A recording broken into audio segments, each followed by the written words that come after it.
Ngoja. Mimi huu ni mwenzangu, huu ni mwenzangu kutia mimba. Bani mimi nitakupiga. Basi. Papa. Cameraman. Ya mwisho. Kuna swali nilikuwa nataka kuuliza papa.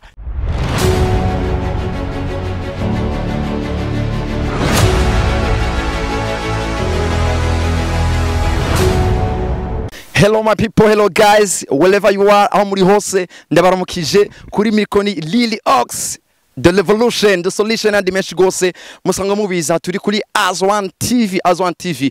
Ndabaha ikaze cyane mu biganiro byacu nko musanga bimenyereye, mugende kuri YouTube mugire subscribe, share na like, mudondoshe comment yako kule.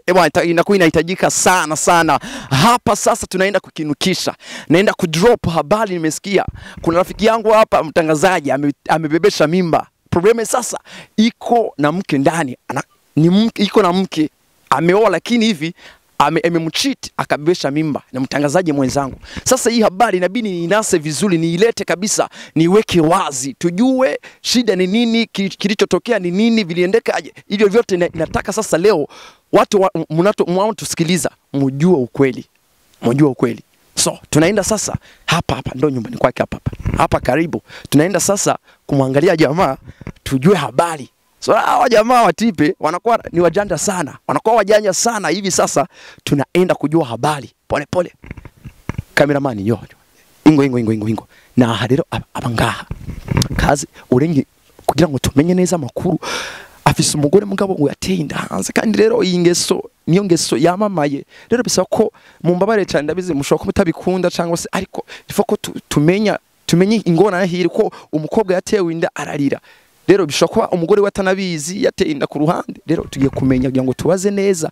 Akazi kanje murabizi nako kumenyesha makuru, ifo ko tumenya makuru neza. Cameraman jo nifate hapa ndo kwa mse sasa. Areni hiwiwe ni hatuye. Jo. Ni haba umujama bangaha rero. Rero sinzi ko umugore wari hari, sinzi na kimwe, ariko ico numvise co uwo mukobwa yateye inda arahari, je ndamuzi neza. Rero bisaba ko tumenya neza umuhungu bimeze gute. Ikibazo rye yaramwihakanye, ntavyemera. Rero bisaba ko tumwegera tubimenye neza. Reka turabe ko ari hari.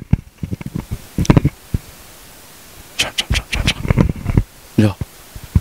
Odi. Malove. Odi. Uri kwa hapa papa. Nakuja kuliko kunipa karibu. Au kuma karibu basi. Kabasi masubizo kuguru hasi. Basi iyo niyo karibu ma. Kwa rafiki yangu papa. Ya. Nanduru ngabikeneye. Ni mu gipadiri none. Ni muri ekerezi. Hari impamvu. Ni kwako ni kwita. Ni wawe mugabo. Sasa. Umugore ni hari. Ukeneye.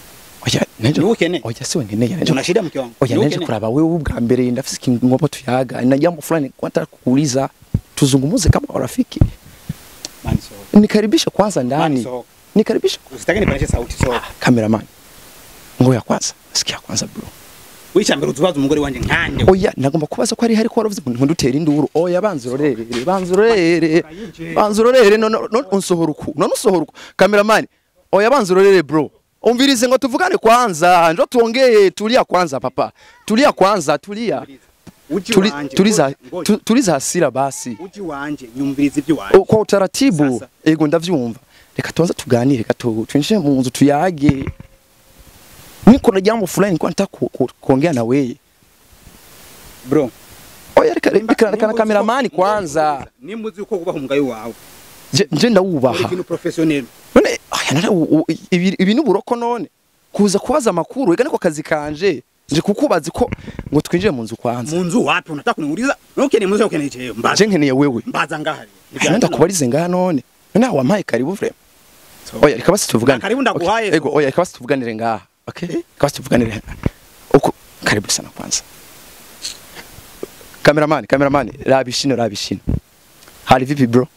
Man, mbiriza. Acha kwanza tuanze kipindi. Mbiriza mbeko tutangura higani. Ndabwize ukuri, sibyo? Handi mu rugi wanje. Biri out y'akazi kiwanje, sibyo? Uri mu rugi wa mugabo ubuzima bw'umujurnaliste cyaje mugenzanje ko uko mwenzangu journaliste ibasaidie nini ibafashiki hari amakuru usanga nyene akenewe muri entertainment kubw'ubuzima bwa reka basi tuyage gato reka simubaze ijambo oya basi ndakubaze ikibazo kimwe basi ikibazo kimwe ni kimwe sindenza cangenda ikibazo kimwe jensha vurana bibo oya jensha vurana tuliza kwanza twende pole pole kwa utaratibu au sio basi mimi nimesikia habari ulikataa tuingie nyumbani ulikataa basi tuongelee hapa si ndio kuna habari kuna tetesi nje nisikia kwamba umebebesha mimba pole pole nisikia kwamba umebebesha mimba uko rafiki yangu kama utaki kuniachikisha mimi uko mtu wangu wa karibu nimba vya kuza umugoro wa none hari nimba vya kuza ngisohoke oya no mugoro wa hari bro je no umukobwa ariko riduga ngo ateye inda hanze papa nimba vya kuza ngivyo rero usohoke sitaye kwizungumzia iya bata hari ibiyinya bishobora bishika kure mani ibi bintu tuvuga ibintu bishika kure oya umviriza bro umviriza banzurorere none banzurorere basi twekabazi tubivugane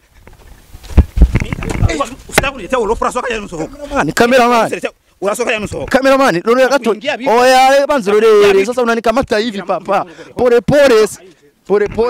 pole sikia kwanza papa sikia kwanza tuongelee maisha mwanamke kule analia sasa mbona unamkana papa basi hakutia mimba waravaje kufuata maguri igena imute urinona uko na video lakini mwanamke yeye anasema kwamba ni weye mwanamke anahakikisha yule jamaa Malove anitia mimba lakini hataki kuniona analia na lalamika nje na uko rafiki yangu napaswa kusogelea nikuulize shida nini bro mzana kujira sivyo akakazi ndakuba sivyo nushaye ko nini nimbukuba hanone ngoja nuje kwenda kuri imbere abantu bagukurikirana sivyo oya umviriza kwanza none kwanza umvirize kwanza usaba ikintu kijana ukebuke tukijane bukebuke rano umukobwa avuga ko wamuteye kandi we ntugomba kuvuga wapi genda je uyu sasa no mutera inda rinda agatenda nakufise yako mine akira mtu none oya none uko avuga we none mu bahungu bose bari muri quartier usitaka kuchunganisha ndoa yangu mbona hakusema mie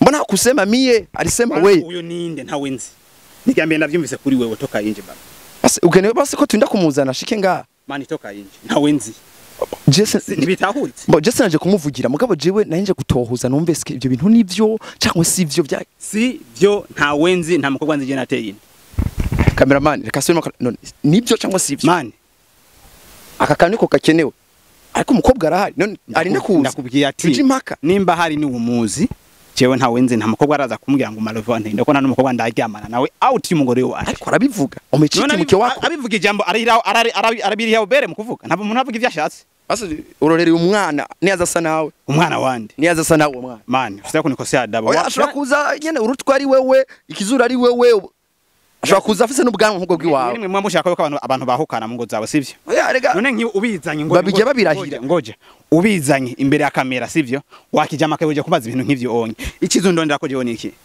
cameraman banzimishe gato banzimye gato basi tuyage basi avuze basi wanse kuvyemera kwera kamera tuzimye kamera hapana cameraman zimya gato we nyishuri ikibazo ndakubajije ikizo ndondera ko ngaho niki oya jewe ndiko ngomba atari gushaka gusa yo kunyahukanisha n'umugore oya sikumo kwahukanisha ariko ndiko ngomba menye ukuri ko umukobwa nawe avuga ati jewe yanyihakanye kandi yarabikoze yakuresa ama privé yo twabikore oya urafise icyemezo ko twabikoze uwo nyene icabona niwe aravyivugira no kwahisemwe wewe icabona ni jewe nta wenzi none ko yahisemwe wewe mu bahungu bose bari muri no kazi impamvu yamisemwe rero nta wenzi uri bogari ibintu bivuze nta wenzi ibintu bitahuriye wewe wihakana tuvuge buke mani ino urabikoze nta mugabo hakana njariye brazumviriza nabwire ikintu kimwe sivyo cyane umushinga ntayenda kunda biradushikira birashobora umushinga ntayenda kuze sivyo rero unzanye ibintu by'isakusa ku nkizo simba ndabikunda none nabwiye ati kore ikintu kiri professionnel ko ari hanze jewe none kosa ni ryanje nivyo byakuzanye gusa nagwaye inyishu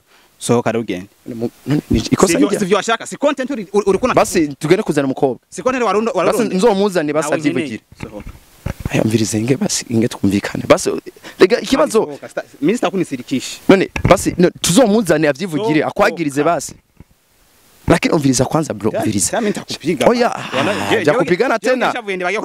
Sasa nitakupigana tena papa, nitakupigana. Utanivunja, sina nguvu papa. Acha basi. Unaweza yawe sohoka. Kuna swali basi ya mwisho papa. Toka nje. Cameraman. Ya mwisho.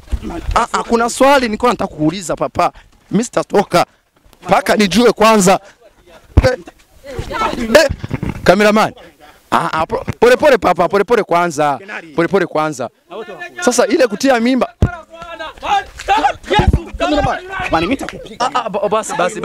Basi. Nitaenda papa, nitaenda basi.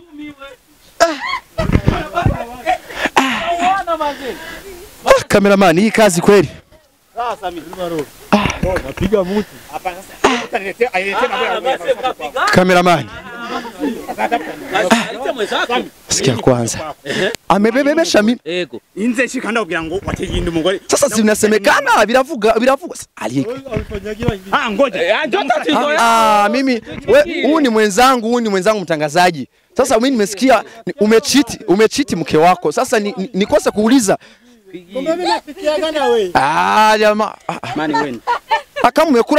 Kama umekula chakula, ukubali kwa umekula. Cameraman, pole jamani, nimeona tu ni danger. Cameraman. Huyu jamani simba kweli. Lakini nitamuleta kabisa hapa, atasema vizuri kwamba ni wewe.